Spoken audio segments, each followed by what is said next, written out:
My grandmother's house was in Bellevue, a small neighborhood in Ward 8, which was well known as the poorest ward in Washington, D.C. When I was living in Detroit with my mom, poverty, crime, and violence were present in the community. But as long as I rode my bike in one direction from our condo, I could usually avoid seeing them up close.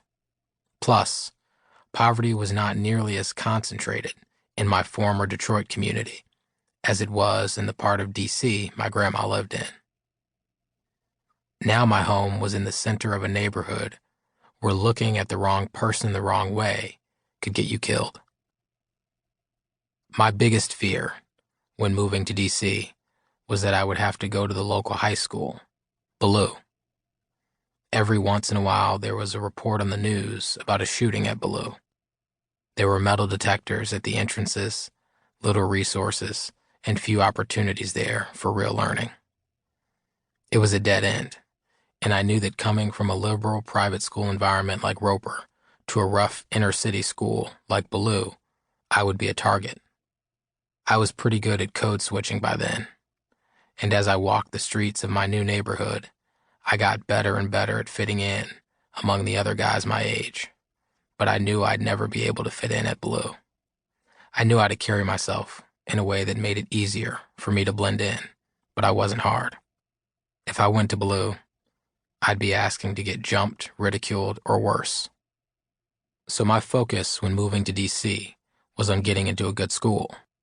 But it was summer by then, and at that point most schools were fully enrolled for the coming year. Many even had long wait lists.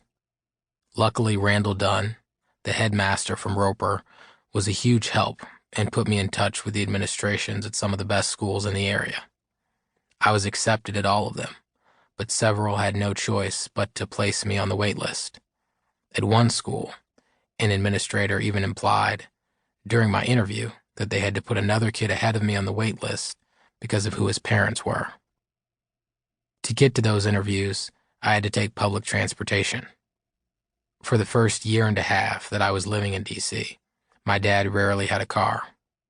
When he did, it was in poor condition and usually broke down shortly after he got it. Having to walk or take the bus everywhere made me feel exposed. It forced me to be in close proximity to and interact with intimidating people who in Detroit I would have just driven by with my mom. In our neighborhood, for every relatively quiet street like mine, there were one or two that were rowdier, full of groups of guys hanging out on the corner or in front of a liquor store.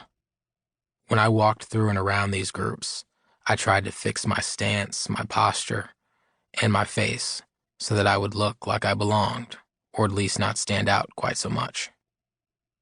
One night early in the summer, I was coming home from one of my interviews, after taking the metro to Anacostia, the closest stop, which was more than 2 miles from my house. I waited for the bus that would bring me closer to home. It didn't come. I overheard someone at the station say that there had been a shooting and they had temporarily shut down the bus line. After waiting for 2 hours, I decided to walk. Until then, I had walked within only a 5 or 6 block radius of my house. Now, walking for more than 30 minutes from Anacostia in the dark, I was afraid.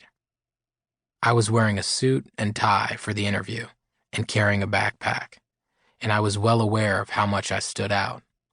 Block after block I walked quickly, but not so fast that I appeared scared, as I passed abandoned buildings, a few homeless people, and drug addicts, and mostly groups of people hanging out on street corners. On one block, 2 guys were fighting in the center of a circle of onlookers. I did my best to stay out of everyone's way.